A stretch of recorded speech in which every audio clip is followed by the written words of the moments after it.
Dobrý deň. V tomto videu si ukážeme, ako používať modul zádržné v programe Manies 3. Tento modul je dôležitý napríklad pre stavebné firmy na správu zádržného pri fakturácii. Výška zádržného môže byť napríklad percento z celkovej ceny zákazky, ktoré slúži ako poistka pre odberateľa.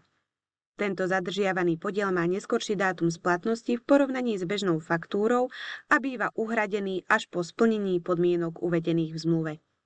Zádržné vieme v Manies 3 vystavovať pre faktúry prijaté aj pre faktúry vystavené.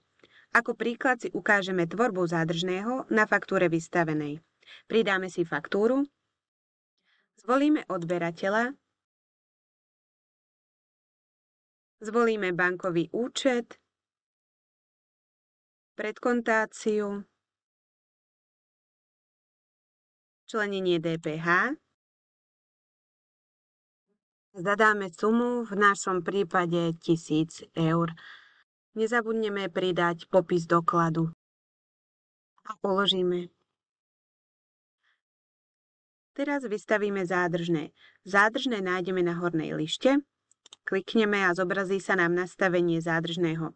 Tu vidíme nastavenia pre dva typy dokladov, pohľadávky a interný doklad. Zádržné v Manies 3 funguje tak, že nastavíme výšku zádržného a následne sa v tejto výške vygeneruje pohľadávka a interný doklad, ktorý hradí časť faktúry. Pre tieto doklady je potrebné nastaviť číselný rad, predkontáciu a členenie DPH. Okrem toho tu máme 3 zaškrtávacie tlačidlá. Pokiaľ zaškrtneme zobrazovať karty generovaných dokladov, po kliknutí na vytvoriť doklady sa zobrazia jednotlivé karty dokladov, ktoré Mani generuje. Ďalej máme možnosť preberať odberateľský účet má dať z faktúry do zaúčtovania pohľadávky a preberať rozpis DPH z faktúry. Po tomto nastavení si pridáme zádržné.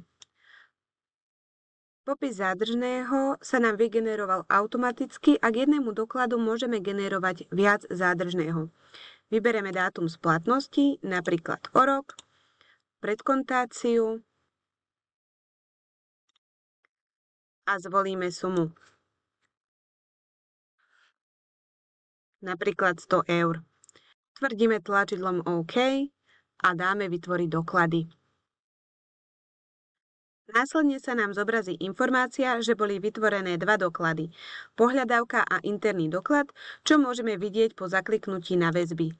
Teraz, keď sa pozrieme na väzby, vidíme, že sa vytvoril interný doklad ako úhrada k faktúre a pohľadávka ako zádržné. Otvoríme si faktúrku, kde vidíme, že zostáva uhradiť 900 eur. Následne sa môžeme pozrieť na vytvorené doklady cez záložku účtovníctvo, interné doklady.